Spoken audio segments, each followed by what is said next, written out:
Ibu selamat pagi. Ya, selamat pagi, Bu. Salam sehat Ibu Mardian Oh, Syarah. selamat sehat Oke. juga, Bu. Selamat pagi bagi seluruh pendengar RRI ND dimanapun berada. Terima kasih sudah meluangkan waktu untuk ngobrol dengan RRIN di pagi hari ini, Ibu. Baik. Ya, Bu. Ibu, sebenarnya apa sih penyakit layu bakteri atau darah pisang begitu? Silahkan, Bu.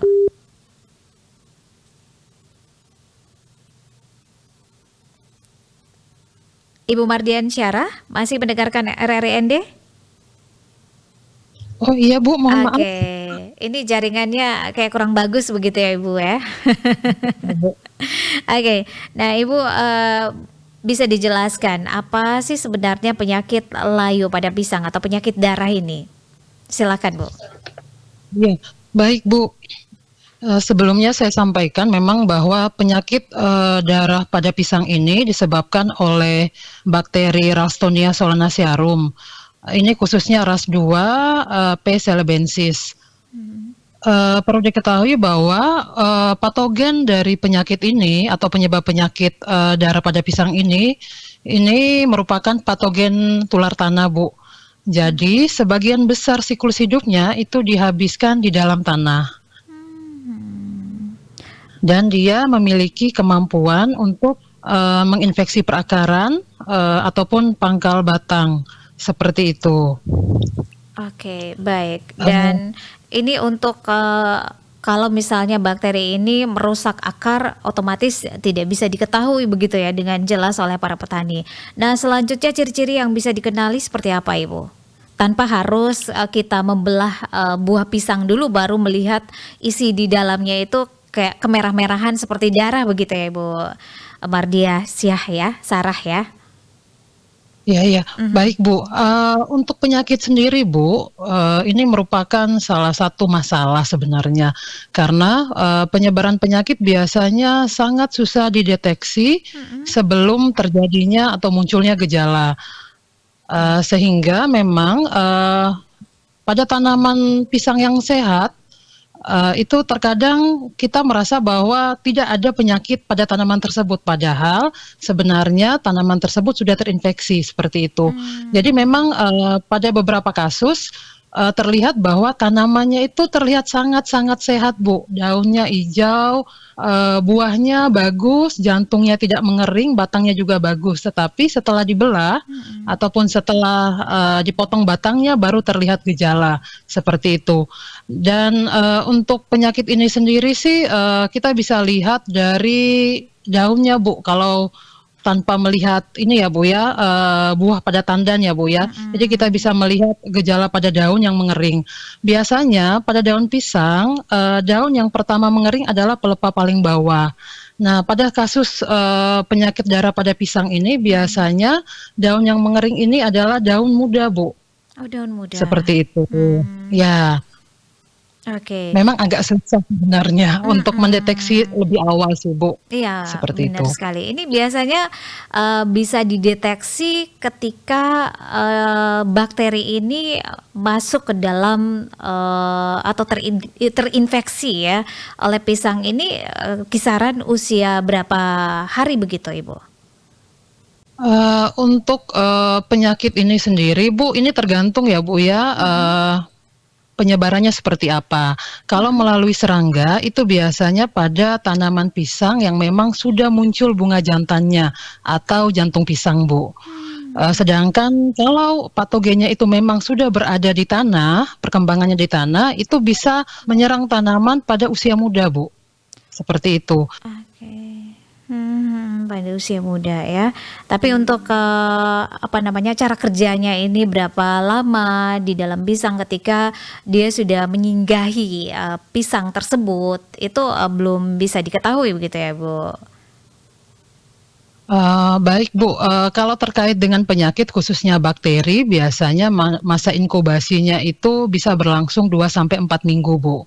Jadi Mhm. ketika serangga itu menghisap bunga pisang ya pada jantung pisang tersebut, secara tidak langsung itu bisa menularkan bakteri Ralstonia kepada pisang yang sehat. Nah, biasanya masa inkubasinya 2 sampai 4 minggu, Bu, seperti Mhm. itu. Nah, masa inkubasi ini, Bu, tidak langsung menunjukkan gejala. Oh. Biasanya terjadi dulu penyebaran penyakit di tanaman, nah setelah itu baru muncul gejala, seperti itu. Oke, baik.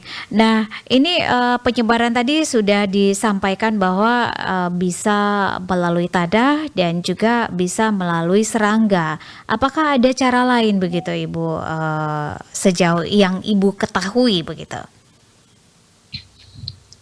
Baik, Bu, untuk penyebaran penyakit ini sendiri, seperti tadi sudah saya sampaikan bahwa bisa melalui serangga, bisa melalui media tanah, kemudian, penanaman tanaman yang memang sudah terinfeksi, kemudian bisa juga melalui alat-alat pertanian. Nah, masalahnya sekarang ini bagaimana cara kita menangani penyebaran dari penyakit ini. Mhm. Saran saya, terutama untuk, tanaman-tanaman yang penyebarannya dibantu oleh serangga, Mhm. tandan pisang itu bisa dibungkus pada saat bunga jantan atau jantung pisangnya keluar, Bu.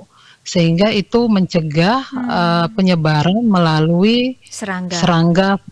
Iya, seperti itu. Mhm. Nah, sedangkan kalau penularannya melalui tanah, Bu, ini sangat-sangat sulit karena kita Mhm. tahu bahwa bakteri itu hidup di tanah. Jadi, kita bisa melakukan memang, apa ya, saran terakhir sih, Bu, itu memang kita harus melakukan eradikasi ataupun pemusnahan. Mhm. Karena sama saja, Bu, kalau kita membiarkan tanaman itu tetap hidup, Mhm. otomatis kita juga membiarkan bakteri itu tetap berkembang di dalam tanah dan bisa menyebar ke tanaman yang lain, seperti itu. Apa sih, apa namanya ya, kalau misalnya melakukan eradikasi, apa yang dirasakan oleh petani? Kerugian pastinya sangat besar begitu ya, Ibu Mardiansyah Pasti. ya? Ya pasti, Bu, Mhm. otomatis, petani yang memang, sangat berdampak terhadap kejadian ini. Tetapi memang, kalau menurut saya ya petani harus berani sih, Bu, karena kalau Mhm. dibiarkan otomatis ini akan berkepanjangan, seperti itu. Oke, masih adakah cara yang lain begitu selain eradikasi? Ini eradikasi kalau mau dibilang adalah cara akhir begitu ya. Ya. Cara yang paling Mhm. terakhir ini yang harus dilakukan supaya bisa, sehat kembali ya pisang-pisang yang ada Mhm. di Kabupaten ND begitu, Ibu? Ya. Baik, Bu, untuk eradikasi sendiri, Bu, ya saya tambahkan, Mhm. pemusnahan yang dilakukan, memang tidak disarankan dengan menebang, membakar, atau membenamkan tanaman pisang itu ke dalam tanah. Karena Mhm. memang pada dasarnya bakteri itu hidup di tanah. Oke. Sehingga kalau dilakukan hal seperti itu otomatis kita memang membantu penyebaran bakteri itu kembali ke tanah, Bu. Sehingga untuk Mmm. eradikasi lebih disarankan adalah untuk suntik mati, Bu. Suntik Dalam mati. tanda kutip, Bu, ya dalam tanda kutip "suntik mati" artinya, kita memberikan perlakuan penyemprotan, pestisida, khususnya herbisida jenis glifosat ya, Mhm. sehingga tanaman pisang itu bisa mati, Bu. Mati, mengering secara keseluruhan, baik batang hingga bonggol. Nah, setelah tanamannya Mmm. kering baru bisa dibongkar, Bu, Oke. seperti itu. Jadi otomatis Ya, ketika pisang ini sudah mati mengering, berarti bakterinya ini juga seketika itu juga mati begitu ya, Ibu? Bu. Seperti itu. Hanya Ah. memang, bakterinya memang mati di batang, Bu, mohon maaf, maksud saya di tanaman pisangnya. Hanya saja Mhm. yang di tanah ini memang dia masih punya kemampuan untuk bertahan hidup, Bu. Sehingga, beberapa hari lalu saya juga sempat mendengar wawancara dengan Bapak Sekretaris Dinas, Mhm. memang, penyakit ini sampai sekarang belum ada obat yang Obat. pasti. Oke. Ya. Mhm. Sehingga memang ketika tanah tersebut sudah terinfeksi, tidak disarankan untuk menanam kembali tanaman pisang pada lahan tersebut. Oh, jadi Tentu butuh saja dalam berapa jangka waktu lama ini? tertentu, Bu. Oh ya, oke jangka waktu tertentu ya. Oke, baik Ibu, terima kasih untuk waktunya. Sebelum kita akhiri, apa yang menjadi pesan Ibu untuk, para petani kita yang mendengarkan RRI ND di kesempatan pagi hari ini? Silakan. Oh ya, baik Bapak Ibu para petani, untuk, penanganan penyakit darah pada pisang ini memang untuk saat ini sangat-sangat sulit. Sehingga, saran saya untuk, Bapak Ibu para petani, sebaiknya memang, menghindari untuk memusnahkan tanaman pisang yang sudah terserang tersebut dengan cara memotong. Karena, kita tahu bahwa ketika getahnya itu, terkena pada bagian tanaman yang lain atau jatuh ke tanah, itu bisa menjadi sumber inokulum baru bagi bakteri tersebut. Sehingga tanah pada bagian yang sudah terkena getah tersebut itu bisa menjadi, tanah yang terinfeksi. Sehingga Bapak Ibu ketika menanam kembali, tanah tersebut pastinya akan menjadi sumber inokulum bagi penyakit darah pada pisang. Kemudian, penggunaan alat-alat pertanian itu juga sangat penting, Bu, Mhm. sehingga memang, pada saat Bapak Ibu petani menebang pohon, terutama pohon yang sakit, sebaiknya memang bisa dibersihkan dengan disinfektan sebelum digunakan pada tanaman yang sehat. Disinfektannya beragam, Bu, bisa kalau mau pakai Baiklin saja juga saya rasa bisa untuk Mhm. disinfektannya. Oke. Jadi tidak perlu mencari jenis disinfektan lain, kita bisa menggunakan, apa yang ada di rumah tangga seperti Baiklin, seperti itu. Oke, baik. Ibu Mardiana Sarah, terima kasih untuk waktunya bersama RRI pagi hari ini dengan penanganan penyakit darah pisang. Mudah-mudahan ini bermanfaat begitu ya, sebagai edukasi untuk masyarakat dan juga petani kita, teristimewa di 18 kecamatan yang sudah teridentifikasi adanya penyakit darah pisang. Terima kasih Ibu, selamat pagi, salam hangat dari Jalan Durian. Ya, sama-sama, Bu, terima kasih.